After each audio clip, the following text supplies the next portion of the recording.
Assalamualaikum warahmatullahi wabarakatuh.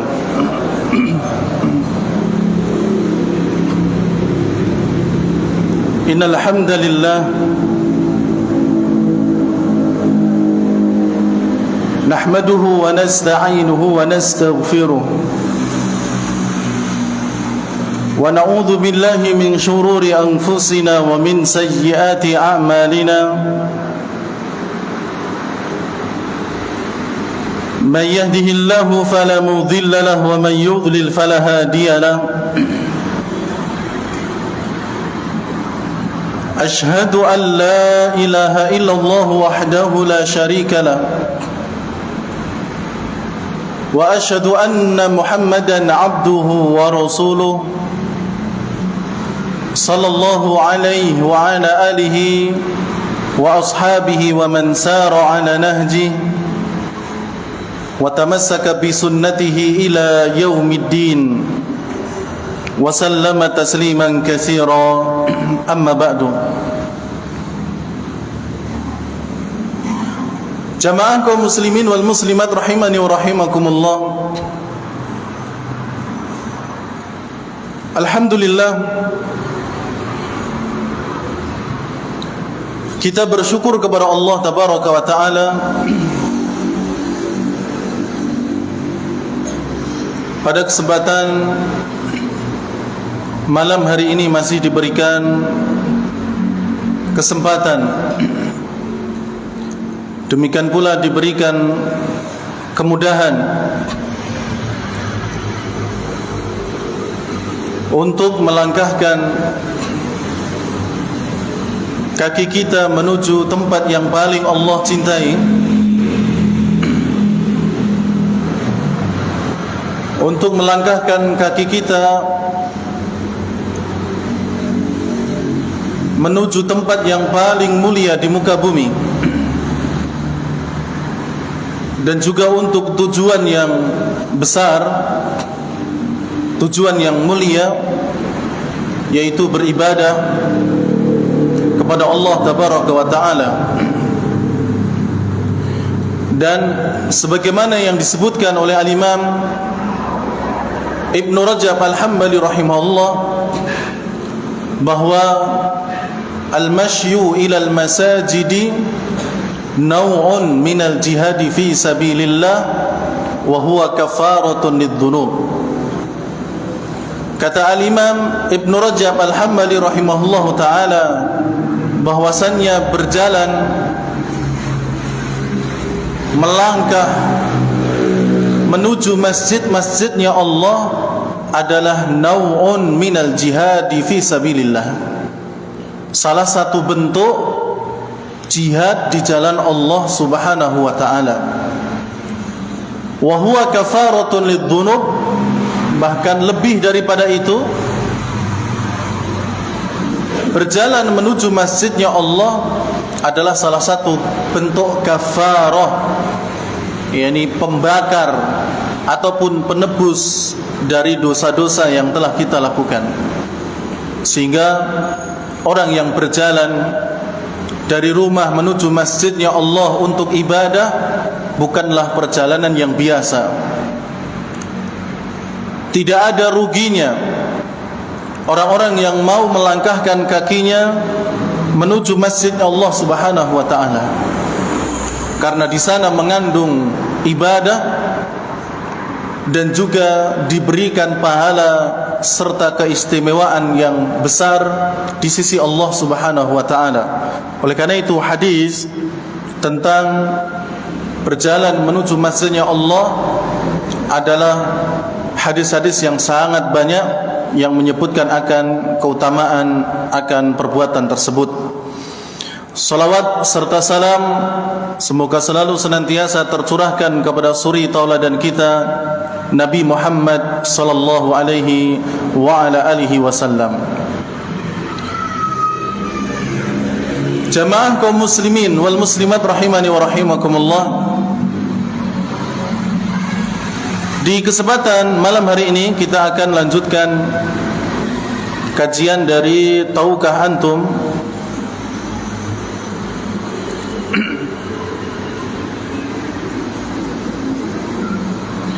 Dan ini merupakan pertemuan yang ke-40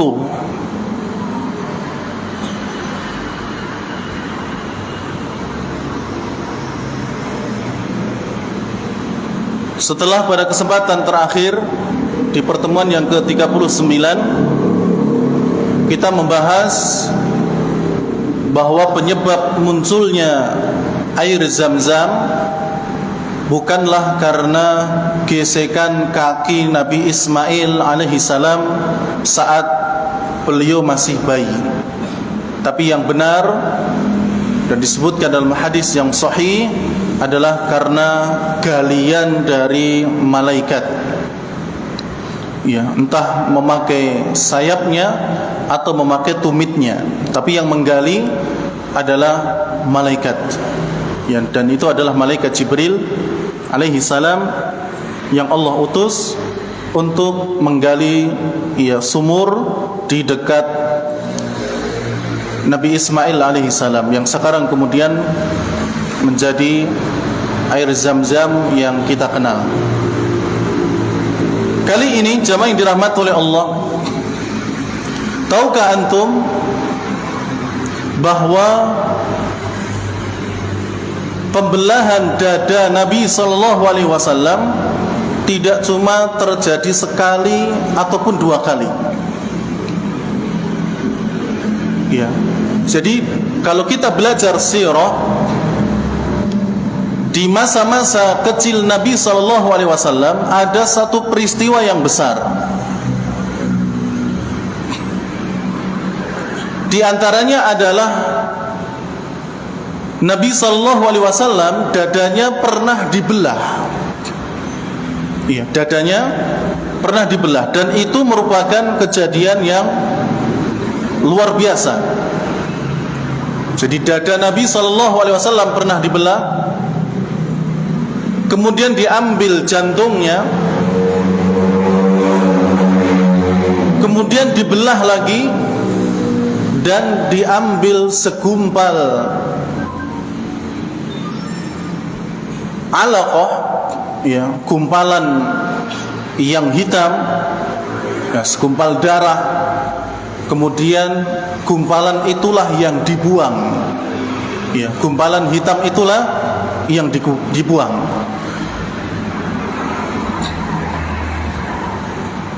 Nah, peristiwa dibelahnya dada Nabi SAW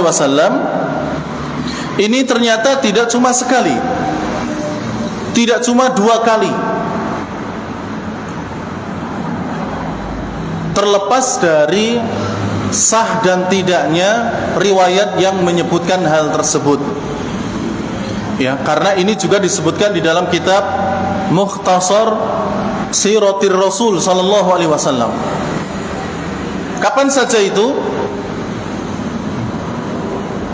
Yang pertama,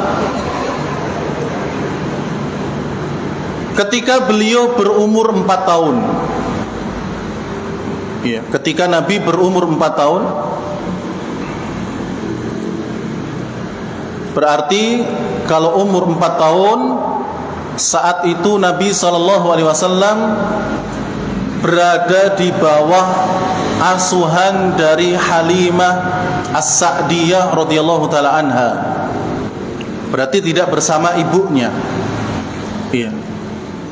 Karena sebagaimana yang kita ketahui, Nabi SAW melahir, kemudian hanya sepekan, ada yang menyatakan 9 hari disusui oleh ibunya, kemudian setelah itu beliau diasuh oleh Halimah As-Sa'diyah, ya, Halimah As-Sa'diyah. Dan ini merupakan kebiasaan orang-orang Mekah saat itu, dan juga ini merupakan pekerjaan para wanita-wanita yang ada di desa untuk pergi ke kota mencari anak-anak kecil yang masih menyusui untuk mereka susui, ya, untuk mereka susui. Karena nanti dengan seperti itu mereka akan mendapatkan upah, ya, akan mendapatkan upah. selain mendapatkan upah,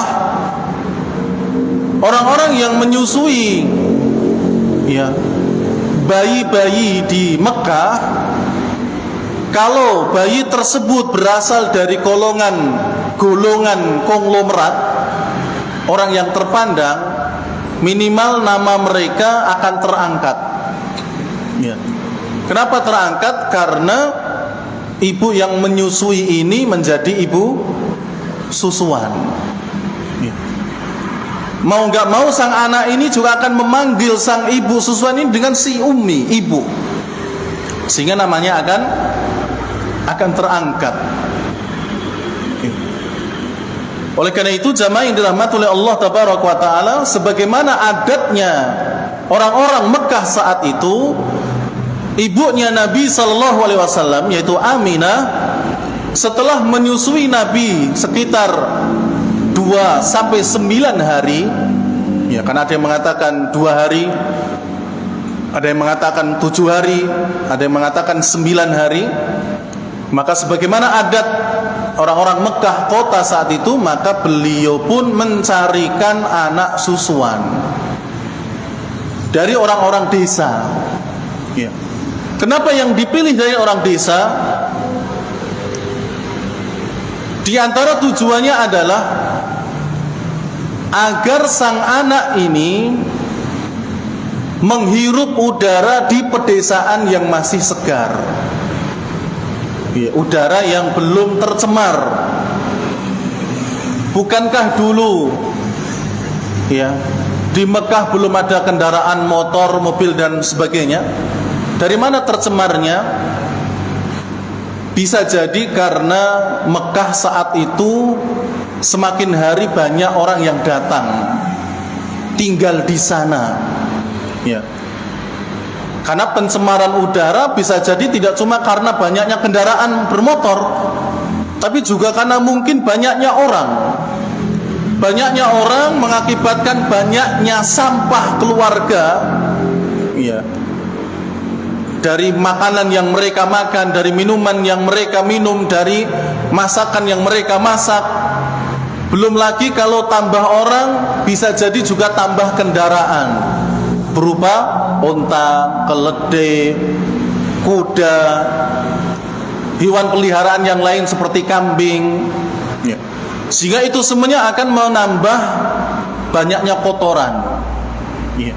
Sehingga di Mekah bisa jadi saat itu sudah banyak orang yang seperti ya itu yang datang, sehingga udara mungkin sudah tidak sesehat ketika masih ada di kampung, yang masih ada di pedesaan, yang masih sedikit-sedikit rumahnya masih jauh-jauhan.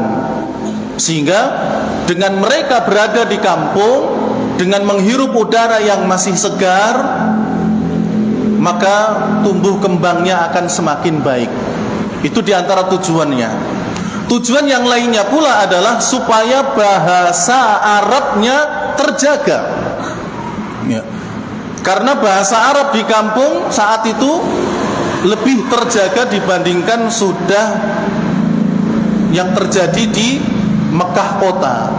Yaitu tadi, banyaknya orang-orang yang datang dari luar Mekah dengan membawa bahasa-bahasa yang bukan bahasa Arab, sehingga bercampur, kemudian merubah dan seterusnya, mempengaruhi bahasa, sehingga bahasanya sudah tidak tidak sebagus ketika memang masih orang-orang Arab asli yang datang ataupun yang menempati. Oleh karena itu, jamaah yang dirahmati oleh Allah Tabaraka wa Ta'ala, ketika Abu Bakar As-Siddiq radhiyallahu ta'ala an memuji bagusnya bahasa Nabi sallallahu alaihi wasallam, jadi Abu Bakar ini pernah memuji bahasanya Rasulullah yang begitu fasih, bagus ya. Seraya mengatakan, ya Rasulullah, aku tidak pernah melihat dan mendengar seseorang yang mengucapkan bahasa Arab sefasih Anda ya. Engkau bahasanya sangat fasih dibandingkan dengan kami yang lain. Padahal kita ini sama-sama dari orang Mekah, dari orang Quraisy. Lalu apa yang dikatakan dan dijawab oleh Nabi? Memang benar wahai Abu Bakar, karena saya lahir dari orang Quraisy. Ya, orang Quraisy terkenal bahasa Arabnya yang masih terjaga bagus, dan saya pernah hidup di Bani Sa'diyah, di perkampungan Sa'diyah, yaitu bersama keluarga Halimah As-Sa'diyah. Bahasanya masih terjaga. Saya dari orang Quraisy dan saya pernah tinggal di kampung Sa'diyah.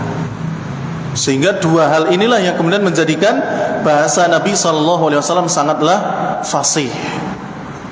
Ya. Jadi jamaah yang dirahmati oleh Allah Tabaraka wa Ta'ala, itu kebiasaan orang-orang Mekah saat itu. Ya, kalau punya anak bayi, mereka akan diasuhkan ke wanita-wanita yang ada di kampung.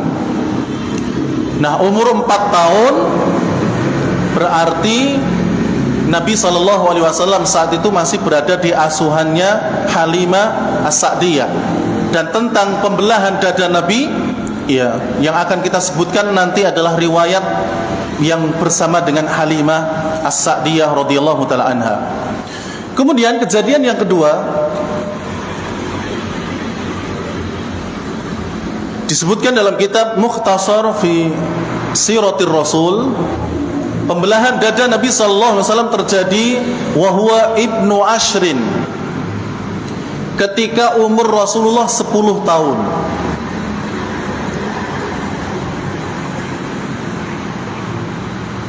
Ya, ketika umur Rasulullah 10 tahun.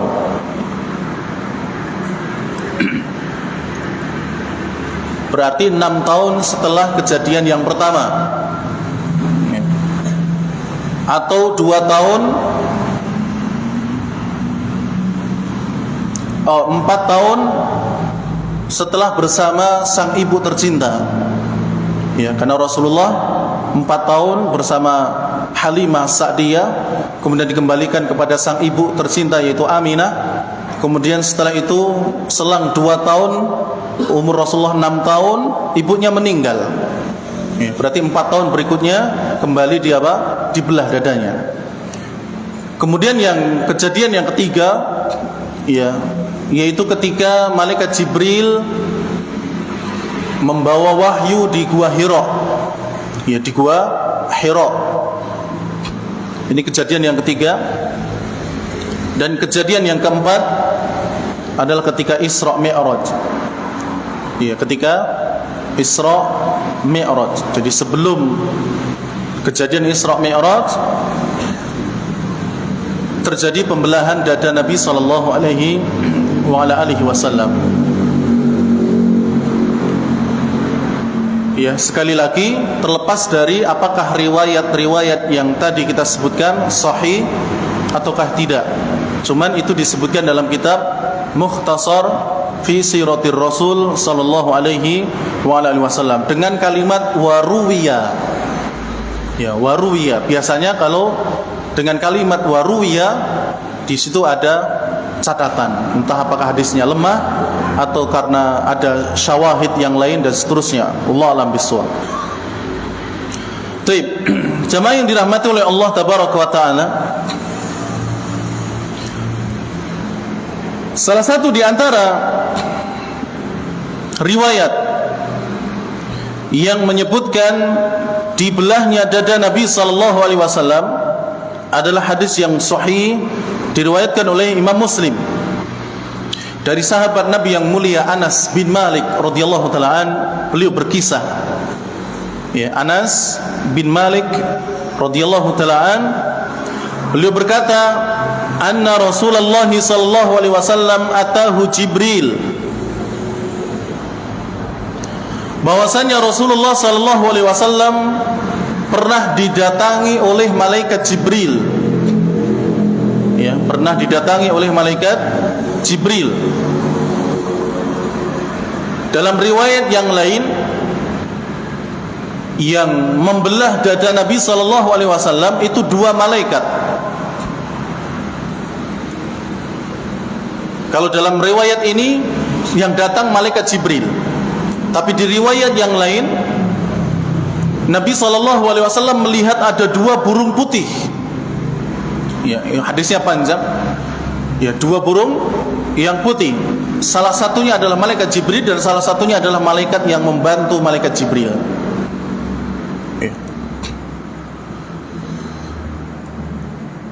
Kemudian kata Anas bin Malik, wa huwa yal'abu ma'al ghilman.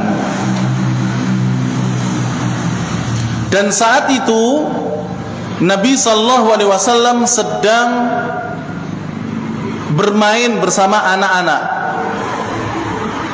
Ya, sebagaimana halnya anak-anak, mereka suka bermain. Ya, mereka suka bermain. Begitu pula Nabi sallallahu alaihi wasallam. Saat itu beliau sedang bermain dengan anak-anaknya Halimah As-Sa'diyah radhiyallahu taala anha.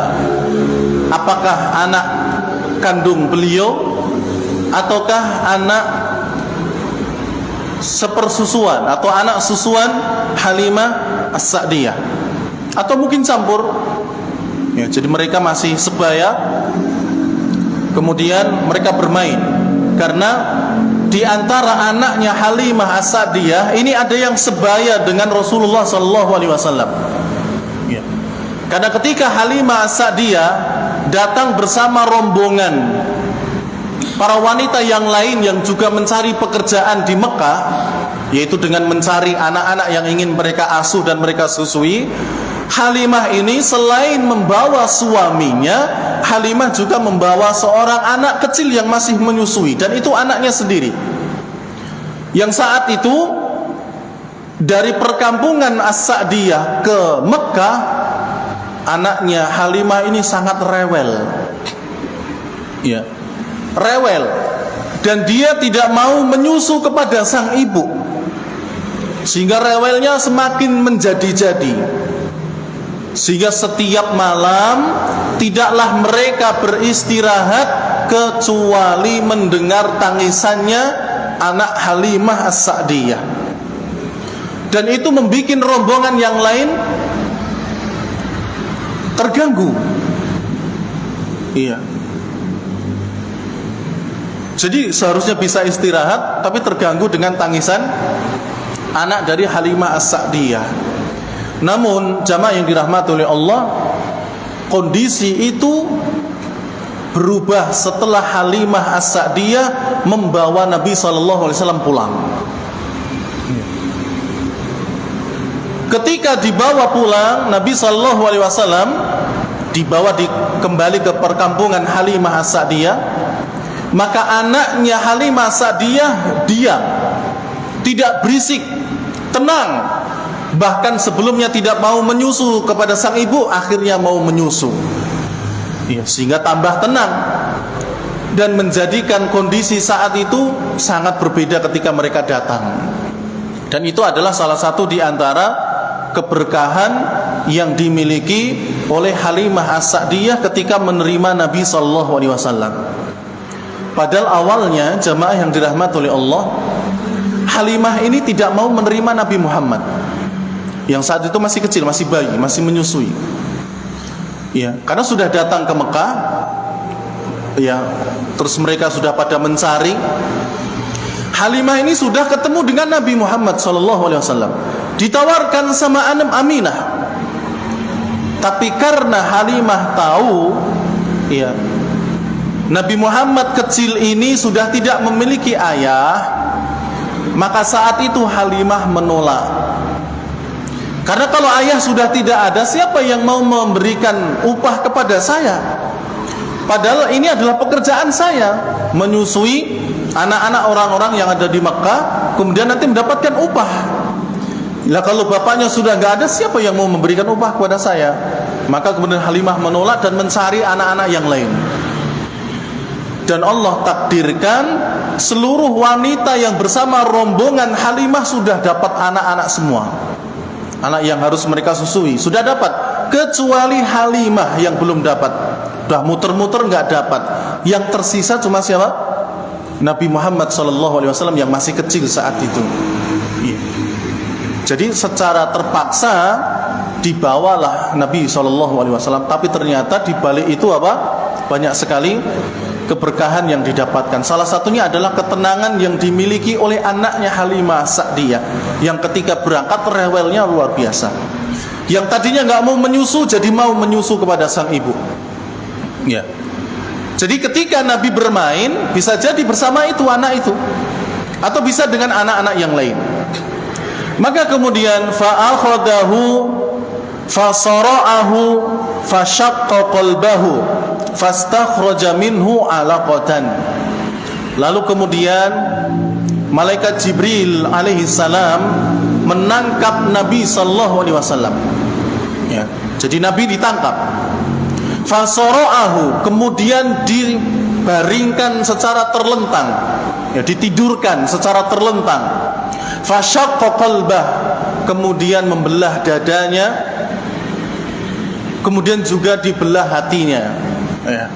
Fastakhraja minhu alaqatan, kemudian dikeluarkan satu gumpalan darah.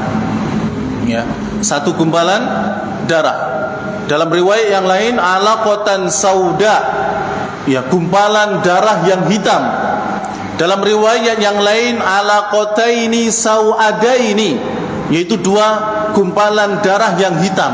Berarti enggak cuma satu tapi dua. Ya. Ini diambil sama malaikat Jibril. Kemudian malaikat Jibril mengatakan hada haddus syaitani minka. Wahai Muhammad, ini adalah bagian syaitan yang ada di tubuhmu.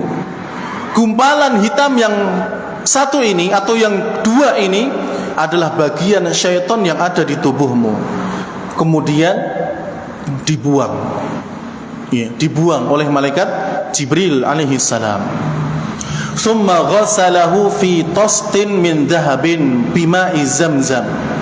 Kemudian jamaah yang dirahmati oleh Allah tabaraka wa taala, malaikat Jibril lalu mencuci hati ataupun jantungnya Nabi sallallahu alaihi wasallam di sebuah bejana yang terbuat dari emas. Ya.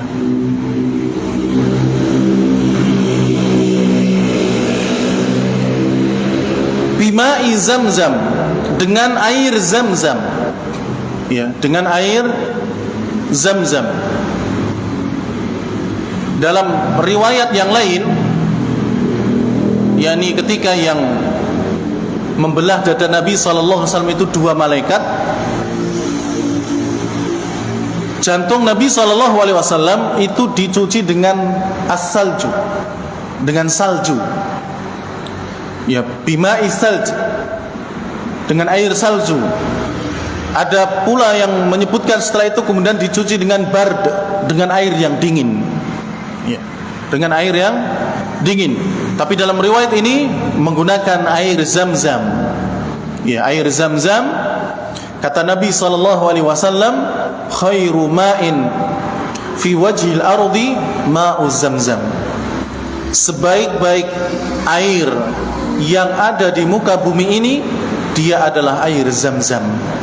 Ya, dia adalah air zam-zam. Di dalamnya ada makanan yang mengenyangkan, dan di dalamnya ada obat bagi yang sakit. Ya. Oleh karena itu jamaah yang dirahmati oleh Allah tabaraka wa taala, dalam riwayat yang lain Nabi pernah mengatakan tentang air zam-zam ini bahwa ma'u zamzam lima syuribalah. Air zam-zam itu tergantung siapa yang meminumnya, atau tergantung niat dan permintaan siapa yang meminumnya. Siapa yang meminum agar kenyang maka Allah akan kenyangkan, dan siapa yang meminumnya agar disembuhkan dari suatu penyakit maka Allah akan sembuhkan. Ya, oleh karena itu Abu Dzar, kalau tidak salah Abu Dzar Al-Ghifari radhiyallahu ta'ala, beliau pernah mengatakan, aku pernah tidak memiliki makanan di Mekah selama 30 hari kecuali air zam-zam. Dan ketika aku keluar dari Mekah kembali ke kampungnya atau mungkin kembali ke Madinah, ya, tidaklah aku keluar dari sana kecuali lemakku semakin banyak. Ya, akhirnya ya semakin gemuk, padahal dia tidak makan apapun kecuali air zam-zam. Ya, oleh karena itu bisa dibuktikan ya fani fillah, ya, ketika kita datang atau bisa datang ke Madinah atau ke Mekah, maka coba saja tidak makan nasi, tidak makan roti, tapi minum air Zam-Zam. Ya, kenyang insyaallah. Ya, kenyang. Dan itu bisa dibuktikan. Ya, oleh karena itu kalau kita ada kesempatan minum air Zam-Zam, jangan lupa untuk berdoa kepada Allah Tabaraka wa Taala, meminta apa yang kita inginkan, kemudian kita minum air Zam-Zam. Jadi kenapa Nabi SAW jantungnya dicuci dengan air Zam-Zam? Karena khairu ma'in fi wajhi ma'u Zam-Zam. Sebaik-baik air yang ada di muka bumi ini adalah air Zam-Zam. Sehingga beliau dicuci dengan air Zam-Zam, yaitu sebaik-baik air. Summa la'amahu. Kemudian malaikat Jibril menjahitnya. Ya kan tadi jantungnya dibelah, dibelah, diambil alaqah sauda, ya, gumpalan darah yang menghitam. Ya, kemudian setelah itu dijahit. Summa a'adahu fi makanih, kemudian dikembalikan ke tempatnya, dikembalikan ke dadanya. Kemudian dadanya juga dijahit. Ya, dadanya dijahit. Waja'al ghilmanu yas'auna ila ummihi. Kemudian anak-anak yang lain ketika itu yang melihat kejadian pembelahan dada Nabi SAW, mereka semuanya lari menuju sang ibu mereka, yaitu kepada Halimah As-Sa'diyah radhiyallahu taala anha. Faqalu, lalu kemudian mereka mengatakan, inna Muhammadan qad qutilu. Sesungguhnya Muhammad telah dibunuh. Ya. Sesungguhnya Muhammad telah dibunuh. Ya, di mana mereka tidak mengatakan itu. Orang Nabi ketika masih bermain ditangkap. Ya.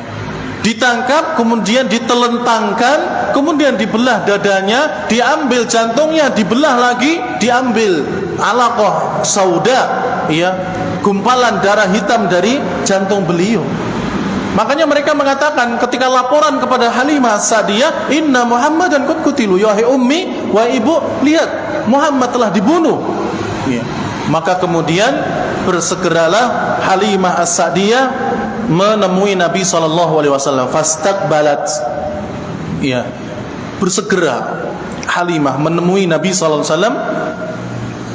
Wa huwa muntaki'ul laun, dan saat itu Nabi SAW meraut wajahnya berubah, ya, atau dikatakan pucat, ya, pucat.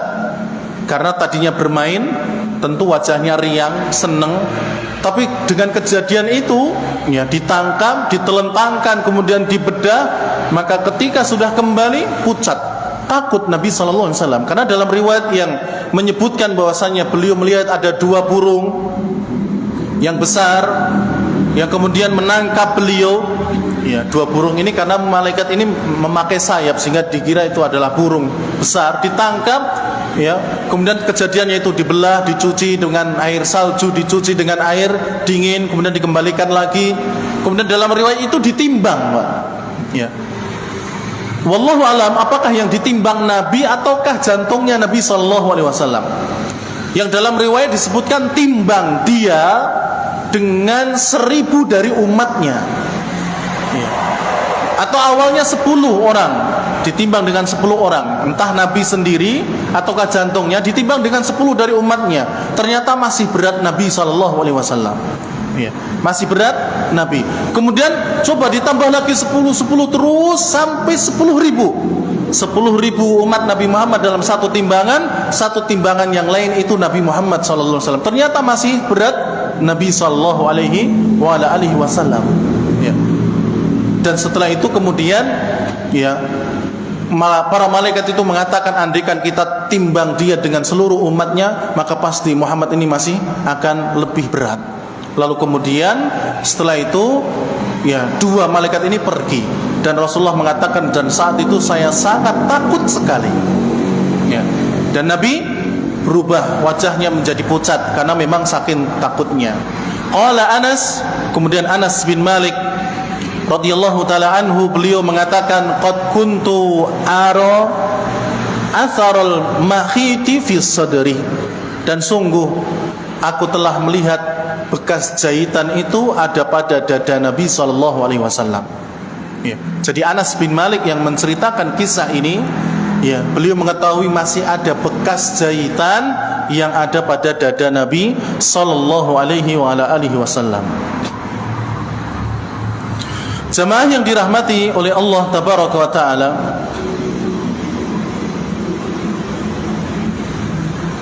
terkait dengan kisah pembelahan dada Nabi SAW, ada orang-orang yang tidak mempercayainya. Ya. Ada orang-orang yang mendustakan kisah ini. Di antara alasan mereka adalah kejadian ini di luar kebiasaan manusia pada umumnya. Ya, di luar kebiasaan manusia pada umumnya. Yaitu apa? Manusia pada umumnya kalau sudah dibelah dadanya, diambil jantungnya, dibelah lagi jantungnya, maka akhir dari orang tersebut biasanya adalah wafat, meninggal. Tapi kok ini enggak meninggal? Ya. Nabi Muhammad masih hidup. Maka kita katakan, jamaah yang dirahmati oleh Allah, inilah yang disebut dengan mukjizat. Ya. Inilah yang disebut dengan apa? Mukjizat. Karena mukjizat adalah al-amru al-khariqu lil 'adah. Mukjizat adalah sesuatu yang terjadi di luar nalar dan kebiasaan umumnya manusia. Itu mukjizat kalau itu datang dari seorang nabi dan rasul. Oleh karena itu para ulama tidak sedikit yang mengatakan bahwasanya terjadinya pembelahan dada Nabi SAW adalah mukjizat. Karena umumnya orang kalau sudah belah seperti itu, jangankan dibelah, Pak. Ya, terkena senjata kemudian darahnya terus mengucur, akhir riwayat orang itu biasanya adalah meninggal. Itu belum jantungnya diambil, belum dadanya dibelah. Terkena tusukan saja bisa mengakibatkan seseorang apa? Meninggal. Bagaimana kalau dadanya dibelah, diambil jantungnya, jantungnya dibelah? Ya. Tentu ini lebih ekstrim lagi. Tapi ternyata Rasulullah masih apa? Hidup. Maka kita katakan inilah mukjizat. Namanya mukjizat itu keluar dari kebiasaan manusia. Ya. Sebagaimana mukjizat yang Allah berikan kepada para nabi terdahulu, yang itu keluar juga dari kebiasaan manusia. Nabi Ibrahim alaihissalam, ya, di antara mukjizat beliau adalah ketika dimasukkan ke dalam kubaran api yang besar, tidak ada sedikit pun dari bagian tubuh beliau yang terbakar,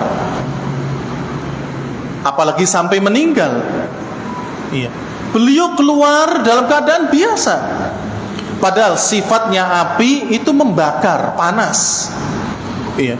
Tapi ketika Nabi Ibrahim dimasukkan ke dalam api tersebut, ternyata beliau hanya merasakan dingin, keluar dari api tanpa sedikit pun dari anggota tubuh beliau, bahkan dari pakaian beliau yang terbakar. Nek secara logika seharusnya terbakar. Iya. Kebiasaan manusia kalau masuk ke dalam api terbakar. Ya, jangankan api, orang korek api saja kita sudah dikipat-kipatkan tangannya. Ya, sudah dimasukkan ke dalam air biar enggak panas, dikasih odol biar enggak melepuh dan seterusnya. Itu baru api korek yang kita miliki. Bagaimana dengan kobaran api?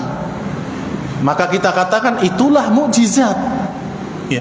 Karena Allah mengatakan kepada api, "Qulna ya naru kuni bardan wa salaman ala Ibrahim." Kami katakan, kami perintahkan kepada api, wahai api, jadilah kamu dingin. Ya, sehingga Nabi Ibrahim ketika masuk kobaran api itu merasa dingin, bukan panas. Wasalaman ala Ibrahim, dan penyelamat bagi Nabi Ibrahim alaihissalam. Sehingga Nabi Ibrahim tidak terbakar. Iya, itulah mukjizat. Keluar dari kebiasaan manusia.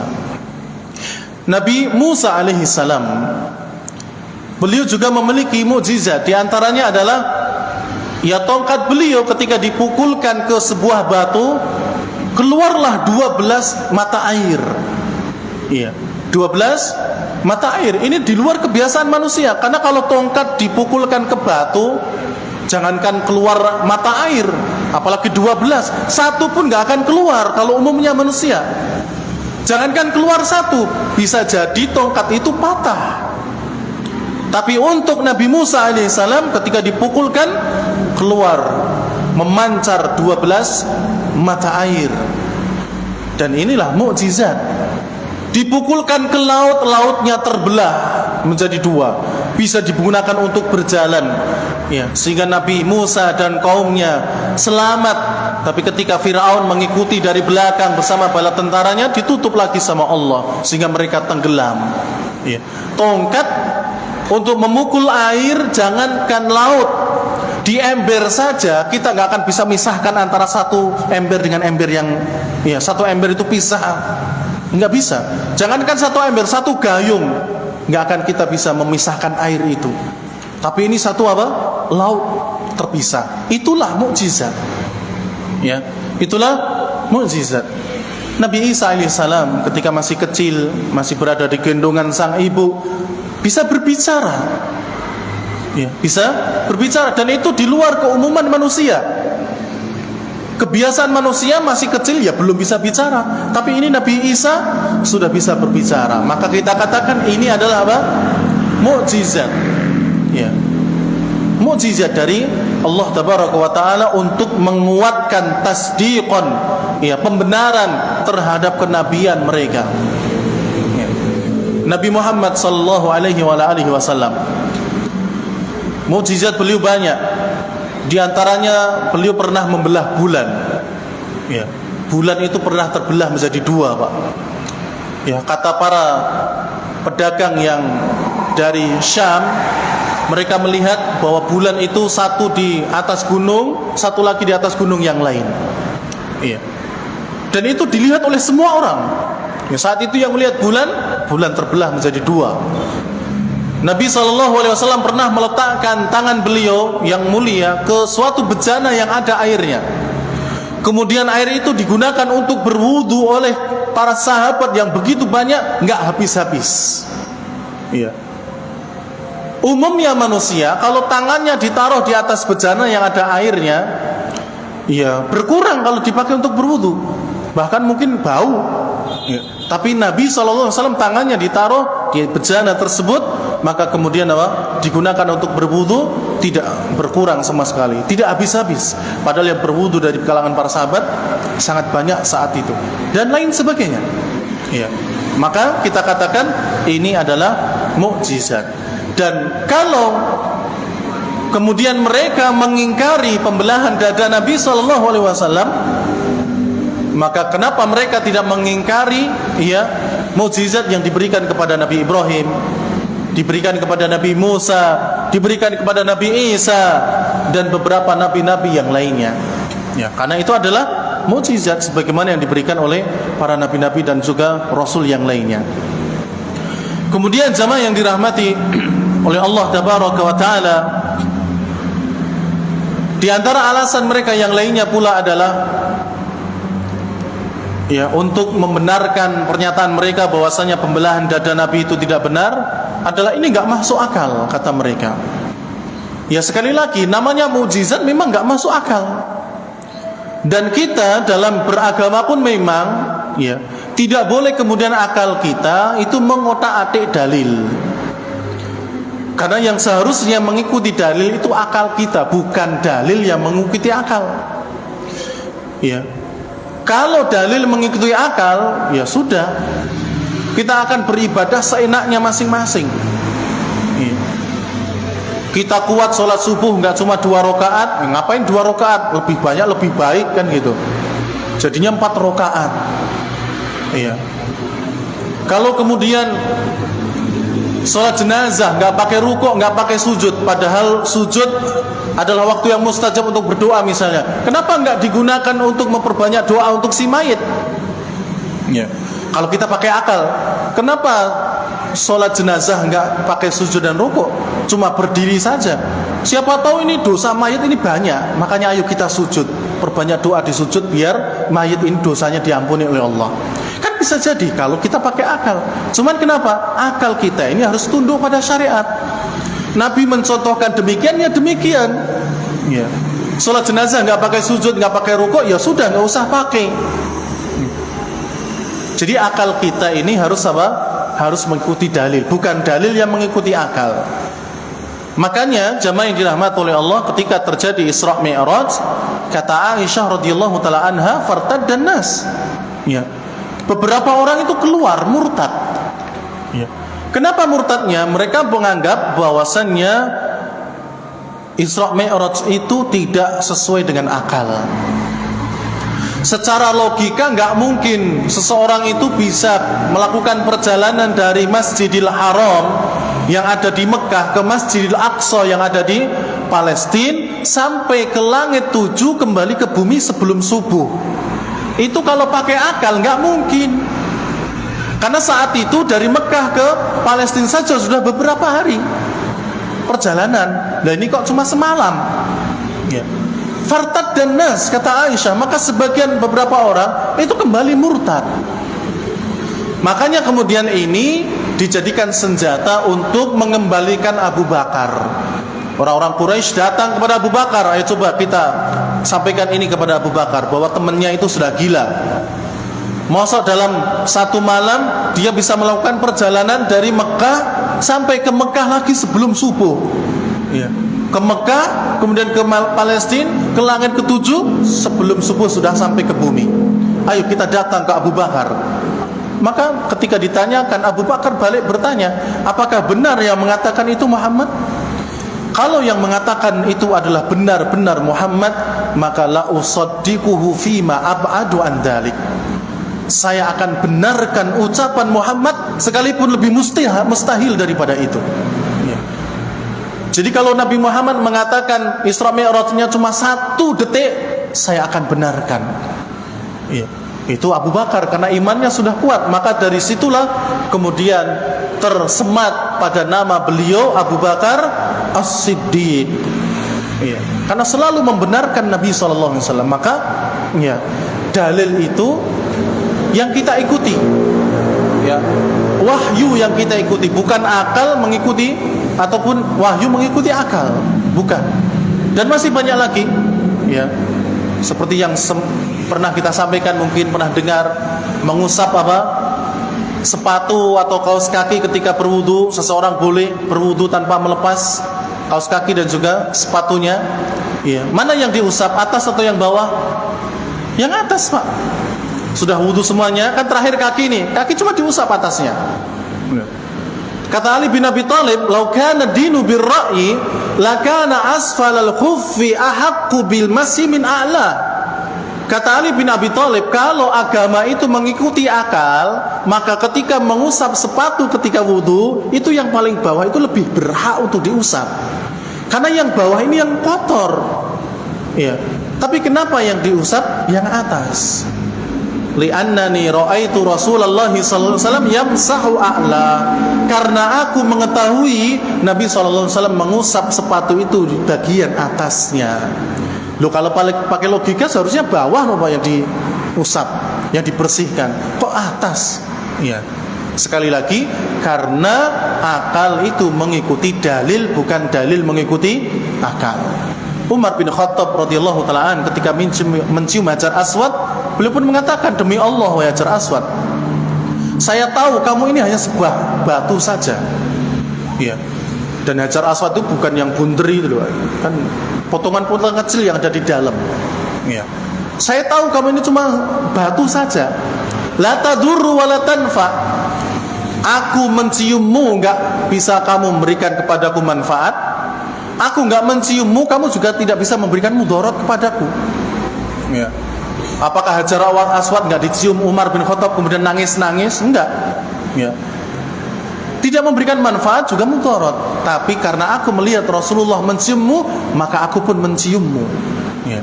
Jadi secara tersirat Umar pengen mengatakan, nek Nabi itu enggak menciummu, ngapain aku menciummu gitu.